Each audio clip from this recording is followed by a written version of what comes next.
Bon, du coup, on se fait la partie 2 de la vidéo parce que c'est vrai que c'est un sujet où il y a tellement de choses à dire. Je suis juste le lendemain, j'ai pris un peu le temps d'aller regarder les contours de la loi. Effectivement, ce que je vous avais dit à propos de l'interdiction des téléphones dans les lycées, c'est le cas à partir du 1er septembre, il me semble aussi.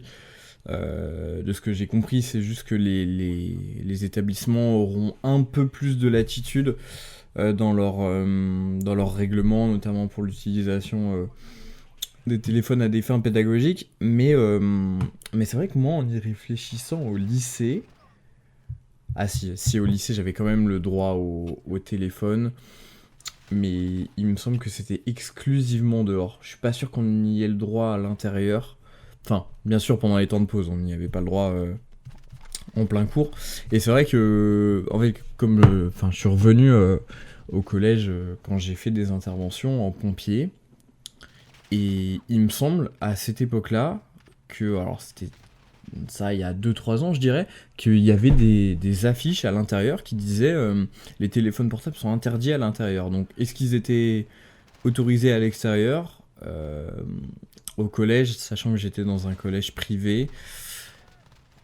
Je sais pas du tout. C'est la grande interrogation. Mais c'est vrai que, bon, ça, en somme, c'est des règles. En fait, c'est un peu pareil. Est-ce que. Quel âge? À une époque, l'âge, souvent, pour les réseaux sociaux, c'était 13 ans. D'ailleurs, il me semble qu'on n'avait pas le droit de créer un compte sur les réseaux sociaux avant l'âge de 13 ans. Maintenant, ça passe à 15. Peut-être que 15, c'est haut. Peut-être que. Et puis, en fait, comme je vous l'ai dit hier, ça ne résout pas le problème de l'addiction aux réseaux sociaux. C'est pas parce qu'on a 15 ans que on passe plus de temps. Enfin, on a plus de 15 ans qu'on est mieux protégé face aux réseaux sociaux. Enfin, en somme, si. Je pense qu'on est mieux protégé face aux réseaux sociaux. Maintenant, je sais que la loi, elle est multiple. Elle vise pas uniquement le problème d'algorithme, elle vise aussi le problème de la traque contre la pédophilie, contre le cyberharcèlement, en l'occurrence. Mais maintenant, je pense que, et surtout moi, ayant grandi dans une époque où l'harcèlement était... où on n'avait pas de téléphone portable à disposition au collège, c'est pas pour ça que, à mon sens, même si j'en ai jamais vécu, c'est pas pour ça que l'harcèlement n'existait pas. Ok, certes, le cyberharcèlement... Enfin, le fait de ne pas avoir de compte sur les réseaux sociaux, ça empêche toute tentative de cyberharcèlement, mais maintenant l'harcèlement physique pur et dur, il existe toujours. Et je pense que dans 90 des cas, le cyberharcèlement suit l'harcèlement scolaire. C'est-à-dire que je pense que dans 90% des cas, si un jeune se fait cyberharceler, c'est parce qu'il se fait déjà harceler au collège. Donc en fait, ça supprime pas la source, ça supprime juste le fait d'empêcher le jeune quand il rentre chez lui, de subir ce cyberharcèlement, cette continuité d'harcèlement. Mais donc je sais que la loi elle est multiple, mais je pense qu'on peut être en attente du gouvernement, on peut exiger du gouvernement que cette loi elle soit étendue et qu'elle concerne pas uniquement une restriction des réseaux sociaux pour les plus jeunes, mais aussi potentiellement de commencer à engager un rapport de force avec les entreprises les plus puissantes, et j'ai nommé forcément Instagram, j'ai nommé TikTok, etc. Et on le sait, ça fait des années que TikTok est sous enquête, que TikTok, qui est une entreprise à la base chinoise, qui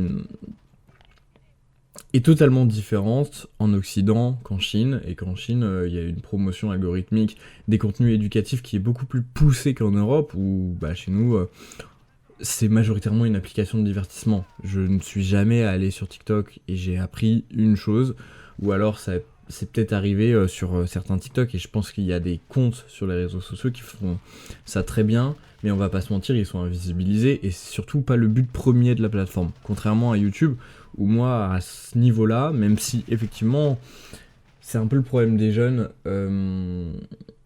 qui consomment majoritairement du divertissement, mais là encore, on peut se poser la question, on peut pas forcer quelqu'un, quand il rentre chez lui et qu'il a envie d'ouvrir YouTube, à automatiquement consommer du contenu éducatif. Et puis moi, à 15 ans, Enfin, ma consommation de YouTube à 22 ans, elle est totalement différente de ma consommation de YouTube à 15 ans. Consommation de YouTube à 15 ans qui était quasiment exclusivement tournée vers les vidéos gaming. Donc, je pense, par rapport à tout ça, que... En fait, c'est un sujet qui est compliqué. Maintenant, il y a certaines fonctionnalités des applications qui sont, selon moi, absolument délétères pour la société en général. Et je pense qu'il doit y avoir une restriction par rapport à ça. On doit engager un rapport de force avec les entreprises, enfin contre les entreprises par rapport à ça, avec l'État et contre les entreprises, parce que c'est pas normal que aujourd'hui il y a des gens qui aient une consommation d'internet qui soit disproportionnée.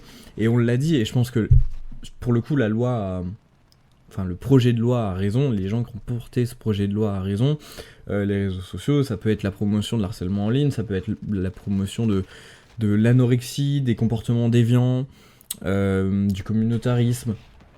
Et donc, en fait, je suis pas anti-réseaux sociaux, parce que, comme je l'ai dit, bah, j'ai commencé, je pense que je devais avoir 13 ans, j'ai dû créer mon compte Instagram aux alentours de ces âges-là, et je sais reconnaître l'infinité de possibilités et d'opportunités que peuvent rouvrir les réseaux sociaux. C'est pas le sujet de cette vidéo, mais je pense que bien utilisé, Internet est sans doute la mine d'or la plus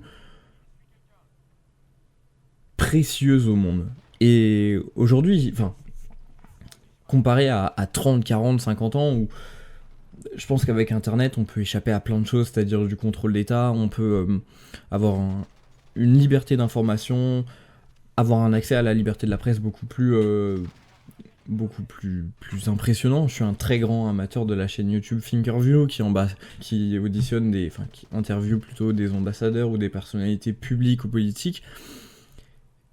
Et en fait, rien que de m'y poser et de me dire que pendant 3 heures, je peux écouter parler un ambassadeur, être questionné, et que je peux l'écouter à toute heure du jour ou de la nuit, mettre en pause la vidéo, chercher uniquement les extraits qui m'intéressent, et ce sur des centaines de personnalités, parce que c'est la réalité aujourd'hui, sur Internet on trouve de tout.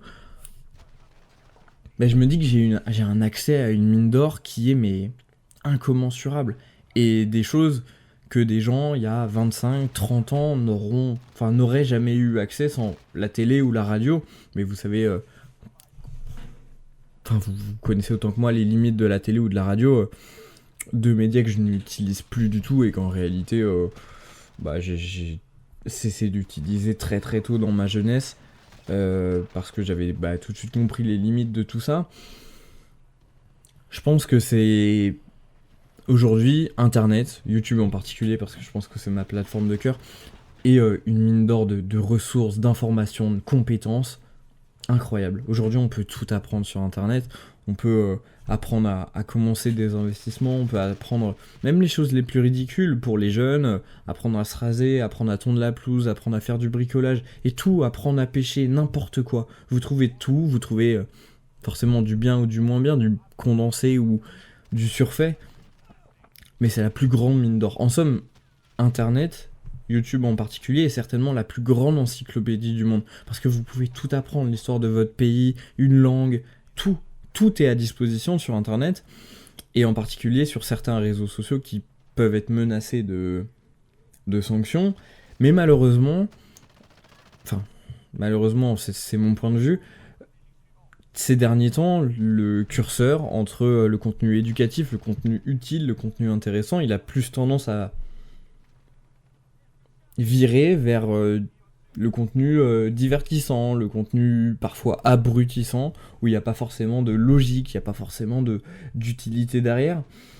Et forcément, je pense que, forcément, ni moi, ni l'État, ni personne en fait ne doit imposer une consommation à une population. Chacun est libre de ses propres choix. À la fin de la journée, quand vous rentrez et que vous ouvrez YouTube, que vous ouvrez Netflix, ou qu'importe, vous êtes responsable de ce que vous regardez, vous êtes responsable de ce que vous faites de votre temps libre, en somme. Je pense que personne ne doit l'imposer. Mais maintenant, je pense qu'il y a aussi beaucoup de personnes qui en souffrent. Et de cette surconsommation des réseaux sociaux, de cette surcomparaison. Je le sais parce que même, il y a beaucoup de gens qui le conscientisent pas forcément, le fait d'avoir un rapport toxique aux réseaux sociaux. Moi, j'y ai réfléchi, j'ai commencé à me rendre compte vis-à-vis de ma propre expérience que parfois, effectivement, c'était pas sain, que je pouvais passer, comme je vous l'ai dit, 5, 6, 7 heures. Ça m'est arrivé de passer autant d'heures sur mon téléphone, à scroller, à pas forcément rechercher quelque chose d'utile et même d'intéressant. En fait, il n'y a aucun mal à regarder du divertissement, mais on va être honnête, certains contenus sont plus abrutissants que divertissants. Et des fois, on regarde des vidéos sans but, parce que on a besoin de combler un trou, on a besoin de combler un vide, on a besoin de combler un ennui. Et là, c'est même plus du divertissement conscient, c'est juste ce que les Américains appellent le doom scrolling, c'est-à-dire le scroll sans but, parce qu'on pourrait dire que le divertissement peut apporter du bénéfice, peut apporter du... c'est vrai, juste le fait d'être heureux, le fait de rire, le fait de s'amuser, le fait de découvrir peut-être autre chose. Et je pense pas que le divertissement soit condamnable ou soit même problématique, c'est pas vrai. Et moi-même, je passe une bonne partie de mon temps à me divertir parce que je sais que même pour la créativité, même pour le fait d'avoir besoin de souffler entre les pauses, c'est utile. Mais la limite, elle se fait entre le moment où ce contenu divertissant, il devient abrutissant. Et en réalité, on peut passer 1 heure, 2 heures, 3 heures et regarder en arrière et se dire mais qu'est-ce que j'ai fait de ces heures-là? Et je pense qu'il y a beaucoup de personnes qui en souffrent, et je pense aussi que c'est quelque chose qui a tendance à s'amplifier avec le temps, parce que quand on est, je vous l'ai dit, au collège, au lycée, on a 16 heures de cours, donc c'est cadré, donc on peut pas faire ce qu'on veut, c'est-à-dire on commence les cours à 8h et puis on rentre à 17h, ok, entre 17h et minuit, entre 17h et 7h le lendemain, vous faites ce que vous voulez, mais on a déjà un cadre, que quand on passe 17, 18 ans, qu'on commence à avoir plus de liberté, son premier appartement, qu'on rentre à l'université et que l'intégralité des cours sont pas obligatoires, et que je dirais que c'est à peu près l'âge entre 18 et 25 ans où les réseaux sociaux, c'est vraiment l'outil suprême qui permet de rencontrer des gens, qui permet de connecter avec des gens qu'on rencontre en soirée, qui permet de trouver des activités étudiantes ou autres à faire dans sa ville. Je dirais que c'est à cette période-là que, en somme, c'est le plus dangereux, parce que c'est à cette période-là, moi aussi personnellement, où j'ai passé le plus de temps sur les réseaux sociaux. Et c'est vrai que quand j'étais au collège, ou même au lycée, que j'avais déjà un portable avec les réseaux sociaux, etc., moi quand je rentrais de cours, j'avais pas envie de me mettre sur Instagram. J'avais pas envie de me mettre sur Instagram parce que je savais que j'avais un temps limité, et donc je préférais jouer à la play, je préférais sortir parfois avec mes potes, ou comme je vous l'ai dit, rejoindre mes potes en vocal, et partager ce temps-là, et passer ce temps-là à jouer aux jeux vidéo, parce que c'était vraiment ce qui m'animait à cette époque-là. Maintenant, la question, c'est quand tu passes 18, 19, 20 ans, que t'as beaucoup plus de temps dans tes journées, que t'as moins de cours aussi, que tes cours ils sont moins structurés, moins cadrés, en réalité, t'es plus susceptible de passer du temps sur les réseaux sociaux. Et aujourd'hui, moi, ça met même, et surtout pendant un long moment, la tendance, elle s'est complètement inversée. C'est-à-dire que, comme j'ai pu le dire dans différentes vidéos YouTube, je suis à mon compte, et j'ai pas de restrictions sur mon emploi du temps, surtout depuis que j'ai quitté les pompiers, et j'ai aucune restriction. Mais en fait, ça s'est totalement inversé. Plus j'ai de temps, et moins j'ai envie de jouer aux jeux vidéo, parce que je me dis non mais j'ai le temps, etc. Je peux faire ce que je veux, et c'est pareil pour le travail. Donc en fait je me dis bon mais vas-y, va sur Instagram 5, 10, 15, 20 minutes. Parce que c'est pas grave, t'as toute une journée pour jouer aux jeux vidéo, etc. Et en fait, je me retrouve à y passer 1 heure, 2 heures, 3 heures. Et l'absence de temps, de limite de temps, l'absence de structure dans ma vie, je sais que dans un premier temps, il a fallu y faire attention. Parce que c'était pas forcément bénéfique. Avoir plus de temps, ça m'a pas toujours servi. Et ça a même, dans énormément de cas, été délétère, parce que je me suis dit... Et le raisonnement que j'applique pour les réseaux sociaux, pour les jeux vidéo, il est exactement pareil pour le travail. Parce que tu te dis... mais en fait, j'ai tout le temps du monde devant moi. Je fais pas ça aujourd'hui, mais je fais pas ça maintenant. Je peux faire ça dans 1 heure, je peux faire ça dans 10 heures. Puis je ferai ça demain, puis je ferai ça la semaine prochaine. Et en fait, les projets, ils se poussent et repoussent et repoussent. Et au fur et à mesure de ta journée, tu te dis, mais tu regardes en arrière et tu te dis, qu'est-ce que j'ai fait? Parce que je suis arrivé à un moment où je me suis dit, non mais tranquille, de toute façon j'ai tout le temps, j'ai toute ma journée, donc 5 minutes sur Instagram, ça va pas me tuer. Sauf que les fonctionnalités d'Instagram, les fonctionnalités des réseaux sociaux, de TikTok, qui sont faits pour être addictives, font que ces 5 minutes se transforment souvent en 10, 15, 20, 30, 50 minutes. 1 heure, 2 heures. Et en fait, ça, cumulé à un contenu qui est abrutissant, qui en fait nous fait déconnecter, ben en fait on n'y apprend rien. Et enfin, c'est même pas utile, c'est même pas qu'on n'y apprend rien. C'est que vous pouvez regarder un divertissement, j'ai envie de dire activement, c'est-à-dire que quand vous allez au cinéma, vous êtes en plein dedans. Quand vous regardez une vidéo YouTube, peu importe de gaming ou quoi que ce soit, vous êtes en plein dedans. Maintenant, vous vous branchez sur les Reels. Mais on scrolle sans être connecté, sans réfléchir à ce qu'on fait, sans réfléchir à ce qu'on regarde, et on est totalement déconnecté. Et c'est une chose différente de subir de vivre un divertissement conscient et de subir un contenu abrutissant parce qu'on le fait de manière inconsciente. C'est quelque chose qu'on subit. Et je pense, à mon sens, que l'État devrait mettre en place beaucoup plus de moyens pour lutter contre tout ça. Parce que c'est très délétère. En fait, c'est délétère dans un sens individuel. Et je sais que, encore une fois, on va pas opposer contenu éducatif et contenu divertissant, mais même, je pense qu'on peut tous se rendre compte de l'impact que ça a sur notre cerveau, sur notre capacité de concentration, parce que c'est ce qui ressort le plus, mais même sur le fait d'avoir de nouvelles idées. Et pourtant, c'est très particulier, enfin c'est très contre-intuitif, parce que je pense que j'ai jamais autant voyagé qu'avec des Reels, j'ai jamais vu autant de perspectives de vie différentes, de villes, de pays, de voyages, de personnes différentes. Mais qu'est-ce que j'en ressors aujourd'hui? Rien, si ce n'est que du négatif. Et on peut en parler, on en parlera une autre fois, mais au contraire, cette surexposition à des choses extrêmement différentes, quand on coupe tout ça, ça nous ramène à notre propre réalité, que notre routine elle est fade, que on voyage pas à l'autre bout du monde tous les 30 secondes, qu'on n'a pas forcément qu'on n'est pas forcément accompli au sens de la société, on n'a pas énormément d'argent, on n'a pas forcément de relations stables. Sauf que ces 30 secondes de Reels,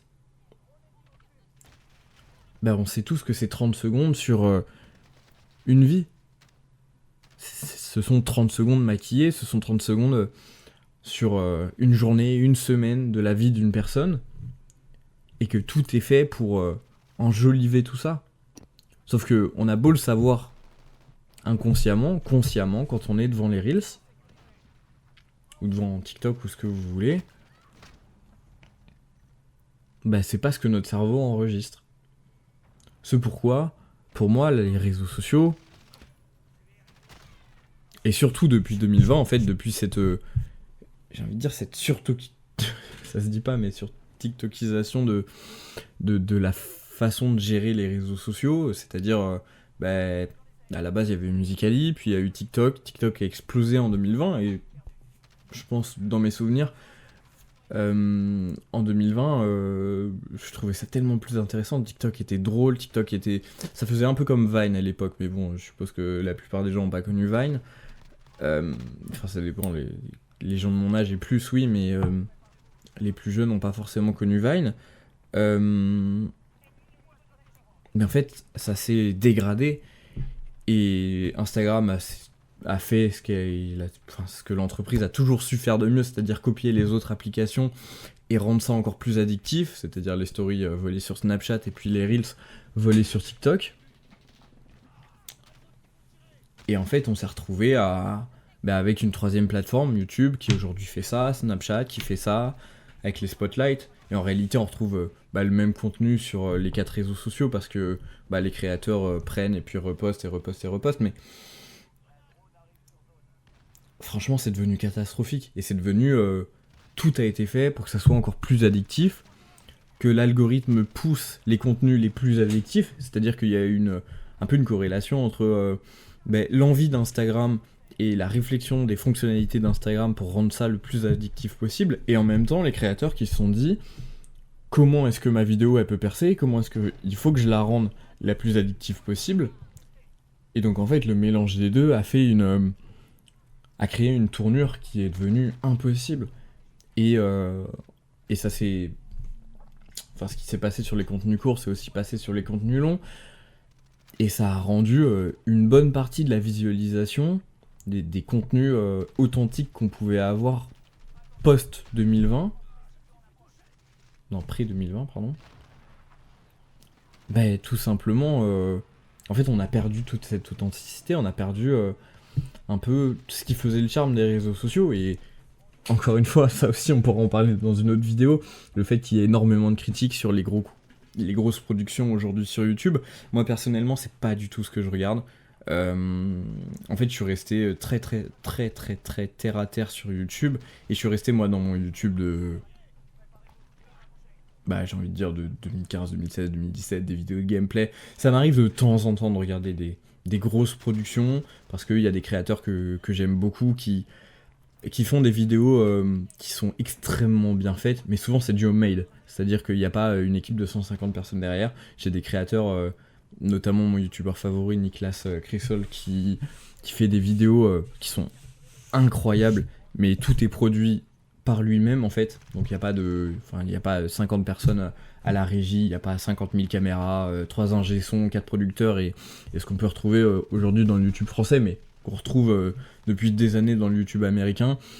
Et tous les créateurs que je suivais à cette époque-là, enfin à une certaine époque, 2015, 2016, 2017, c'est-à-dire majoritairement Amixem, parce que je pense que Amixem, pour moi c'est l'exemple pur de tout ça, et c'était certainement mon youtubeur favori à une époque.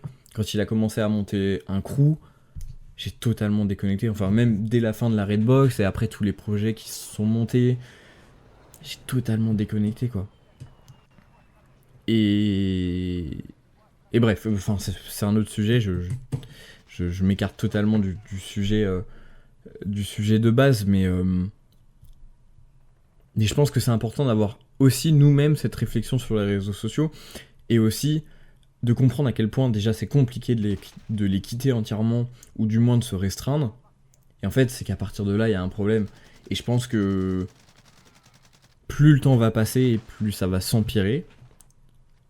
Parce que forcément, on reste dans un système très capitaliste. Donc forcément, les entreprises, leur objectif premier, c'est de faire de l'argent.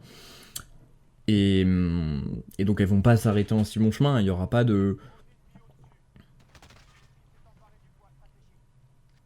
d'envie de la part des entreprises de faire cesser ces fonctionnalités, parce que c'est ce qui leur rapporte une communauté, c'est ce qui leur rapporte du temps de visionnage, et de l'audience tout simplement, et des utilisateurs. Donc en fait, si au bout d'un moment on n'utilise pas les moyens qui sont à notre disposition pour créer un rapport de force, qui est d'ailleurs, avec un État qui est beaucoup plus puissant que ces entreprises, si on ne le fait pas, les entreprises elles iront pas dans notre sens, et elles continueront comme ça. Donc bon. C'est un sujet qui est très intéressant, très, très vaste. Je vous parlerai un jour de mon rapport aux réseaux sociaux, de leur utilisation. Mais c'est vrai que cette loi, elle a des bienfaits, mais aussi je pense que on aurait pu mieux faire. Enfin, les politiques auraient pu mieux faire. Dites-moi ce que vous en pensez aussi, parce que là pour le coup c'est vraiment quelque chose... j'aimerais bien avoir votre opinion sur non seulement votre utilisation des réseaux sociaux, comment est-ce que vous concevez les choses, comment est-ce que vous subissez, quelle est la consommation que vous pouvez avoir, notamment sur les réseaux sociaux plus classiques, comme j'ai dit, TikTok, Instagram. Moi j'ai plus TikTok, c'est quelque chose que j'ai réussi à couper. J'ai pas Snapchat non plus, je l'ai mais je m'en sers pas du tout. Et du coup Instagram, c'est ce que j'ai, c'est le seul réseau social que j'ai. Et puis partagez-moi aussi ce que vous consommez sur YouTube, et qu'est-ce que vous pensez de tout ça en somme. Bref. Heureusement que j'ai fait cette vidéo en 2 parties, parce que sinon ça aurait été beaucoup trop long. et beaucoup trop indigeste. Mais c'est des sujets qui sont hyper intéressants et de toute façon, on se retrouve demain pour un nouveau talk. J'aimerais bien sortir une vidéo par jour. Franchement, ça serait vraiment bien. Jusqu'à au moins fin 2026 pour voir, j'ai tellement de sujets à aborder. Et puis, je pense que comme je vous l'ai dit dans ma première vidéo, ça peut... Enfin, c'est hyper... Enfin, moi, je trouve que c'est des vidéos qui sont intéressantes, que je consomme moi-même et qui peuvent aussi m'être utiles à former une réflexion et à créer un engagement et une discussion avec d'autres. Donc bref, dites-moi ce que vous en pensez et je pense que je reparlerai des réseaux sociaux. Passez une bonne fin de journée ou une bonne soirée. Tout dépend de l'heure à laquelle vous regardez cette vidéo. Et on se retrouve demain.